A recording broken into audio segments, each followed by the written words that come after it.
Favourite food, I think chicken biryani's been very good. It's been a little bit too hot for me though, so I've loved my time in Bangladesh, to be honest. It's been amazing. I've told everyone that my most enjoyable part here has been the people. I think the passion the fans have for cricket is something that I haven't experienced anywhere else. Cricket is like a religion over here. It's something that I'm not used to, being from the Netherlands. Playing cricket in the Netherlands, you walk down the street unrecognised, no issues. I walk outside here, I've got about 30 people trying to take a selfie with me.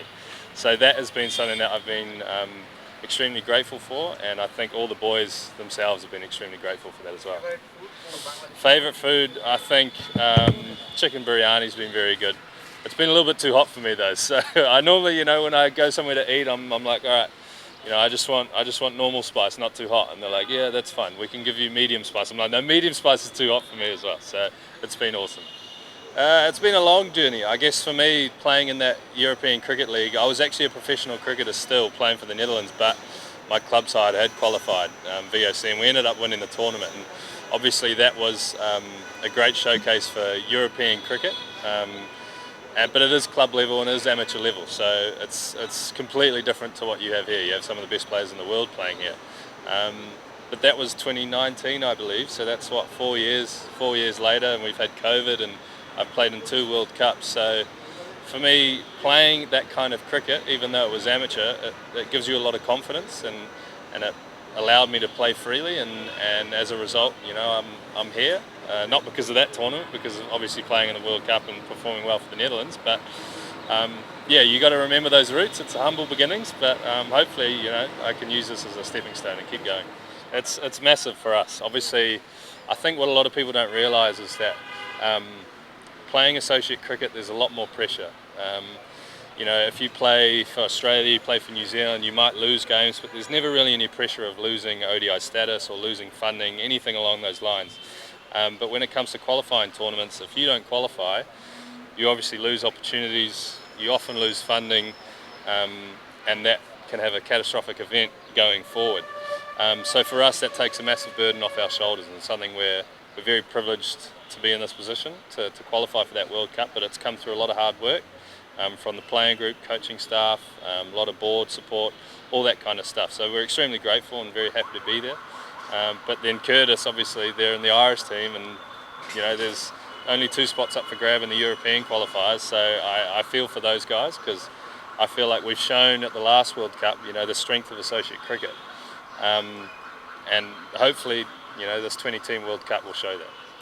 I think I expected a bunch of different things. I haven't played in the subcontinent that much. Obviously, conditions change massively compared to the day and night.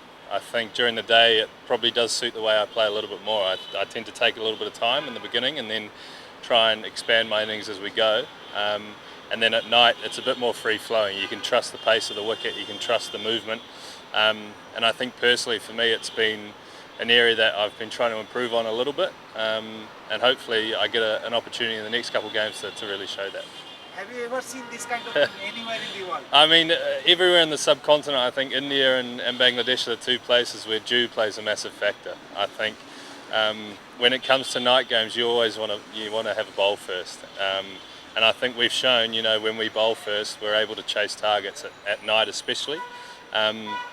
It's the way cricket works, and something that we need to improve on. And as a team, hopefully, if we play it well, if the next 2 games are evening games, if we can win that toss and have a bowl and really and chase targets like we have done. We've won 2 games, only 2 games, and both of them we were chasing. I don't think, obviously we're out of the competition like you said, but there's still a lot to play for a lot of guys. It's a big tournament. There's lots of people watching, so I guess for guys it's about trying to prove themselves and really put on a performance, whether that's wanting to push your selection for Bangladesh, Afghanistan, Pakistan, no matter what team you're trying to play for. I think these games provide great opportunities. But I've had a discussion with many guys. If you go out there with selfish intent, I don't think performances come. You really need to gel together as a team, and that's when performances happen. And I think you look at the better teams, Select, Fortuna, both those guys, both those teams have played really well together, and as a result, guys are performing. I think teams that have struggled, I think there's been a bit of individuality there, and as a result, the team performances haven't been as good.